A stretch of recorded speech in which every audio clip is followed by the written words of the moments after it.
Hello students, nice to meet you in this video. Now you are going to learn the First War of Independence 1857, causes and consequences. In the last video I have covered introduction, causes of the war up to political causes. Now you are going to learn about economic causes, religious causes, social causes and military causes. Economic causes. The most important cause of the revolt was the economic exploitation of the country by the British. Exploitation, it is the use of India's natural resources for the welfare of Britain. The economic exploitation and the destruction of traditional economy played a vital role in creating hatred in the minds of the Indian people against the Britishers. The Britishers transformed Indian economy into colonial economy, that is, utilizing Indian economy for their selfishness. They determined the nature and structure of the Indian economy. Trade and commerce of India were determined by the British. The British imposed heavy customs duties on Indian goods. India could not compete with the foreign market. India became a supplier of raw materials to Britain. India also became a market for their finished goods.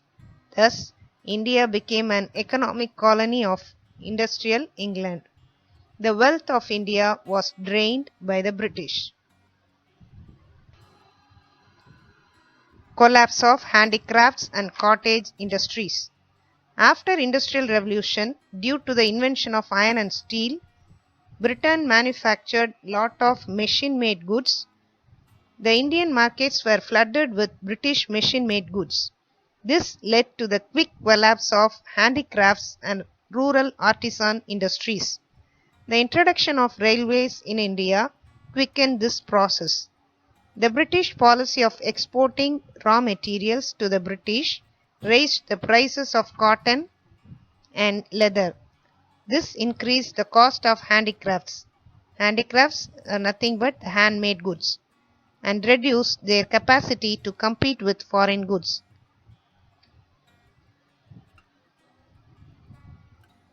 Next is discontent among the Jagirdars and Zamindars. The policy of taking back rent-free lands from Jagirdars and Zamindars, high revenue demands, that is collection of more taxes, and the hard way of collecting taxes, selling of Zamindari estates, led to the ruin of old Zamindars, that is rent-free landowners.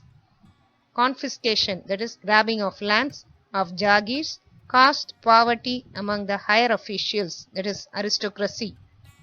So it led them to poverty. The landowners were deprived of their estates and were reduced to beggary. Next you are going to learn about the impoverishment of the peasantry. The Britishers took in charge of Indian plantations and it led to the slavery. The inhuman treatment of indigo, that is, indigo is a blue vat dye obtained from plants. So the ill treatment of indigo cultivators in Bihar is a bitter example. The dual system of Robert Clive and the policy of Warren Hastings of extracting the maximum amount of revenue led to widespread destruction. The permanent settlement, it's a policy introduced by Cornwallis, did not improve the conditions. The condition of peasants was still worsening. They were left at the mercy of zamindars, who collected rents, forced them to pay illegal dues and perform forced labor. The cultivators were forced to pay 1/3 and 1/2 of their produce as land revenue. Being not able to pay the revenue, the peasants borrowed money from the moneylenders. It led to the debt till he parted with his land. Next, you are going to learn about unemployment among the people, poverty and famine. After annexations by the British, civil military officers and other employees lost their jobs. Many pensioners lost their pensions. Educated Indians did not get any jobs. Only the Britishers were appointed to the high posts with good salaries. There was widespread poverty among the Indians. Famines broke out frequently. The Indians were frustrated with their economic condition. They felt that their condition would improve only after the Britishers left India. Next, you are going to learn about the religious causes in that fear of conversion. Indians felt that their religions were at threat. The fear arose because of the Christian missionaries. In schools, hospitals, prisons, and marketplaces, they preached about Christianity. Bible was introduced in Christian missionary schools and also in government schools. The people came to know that there were discussions going on in the British House of Commons about conversion. Next, you are going to learn about suspicion of reforms. The British took steps to abolish social evils. In 1929, Lord William Bentinck abolished sati in India. Child marriage, female infanticide, and polygamy were strictly prohibited.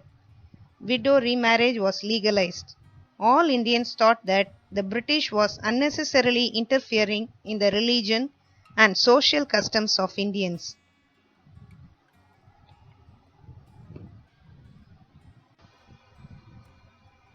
Next is about the introduction of railways and telegraphs.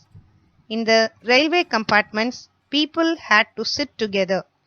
This was considered as an attempt to interfere in their caste rules. There was also rumor that telegraph poles would be used to hang people who were against the British rule in India. Other factors. The educated Indians were not given high positions. The laws passed in 1832 and 1850 permitted Christian converts to inherit property.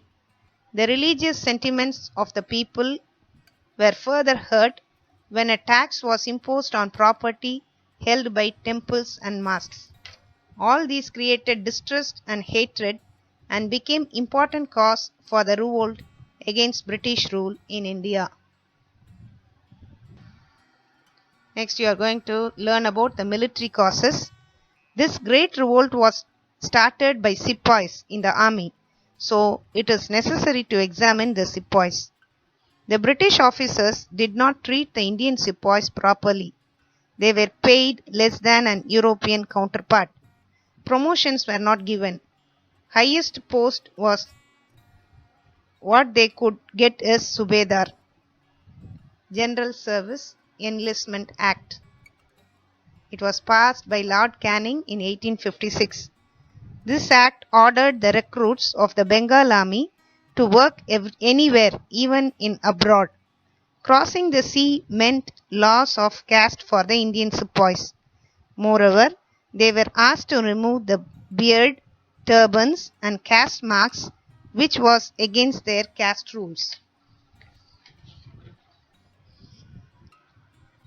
Loss of prestige in Afghan War.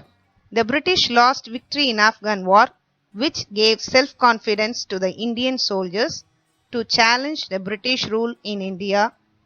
A large number of European soldiers were pulled back to Europe during the Crimean War between England and Russia.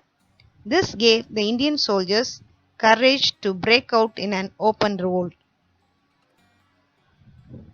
The annexation of Oudh. Disbanding the army and higher taxes strained the finance of the soldiers' families. Next is immediate cause, which was responsible for the outbreak of the revolt of 1857. Immediate cause was the greased cartridges. A new type of rifles were introduced in the army.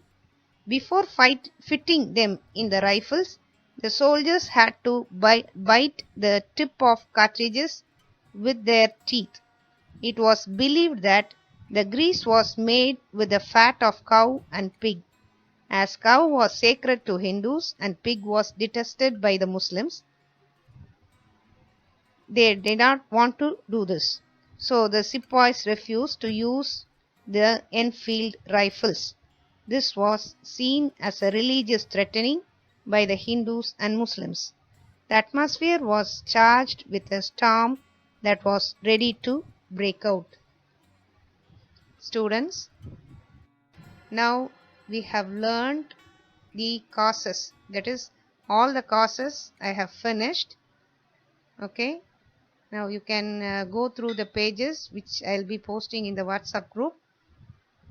Understand it clearly and learn well. Mark the answers from the book back questions and learn the interior also. Thank you.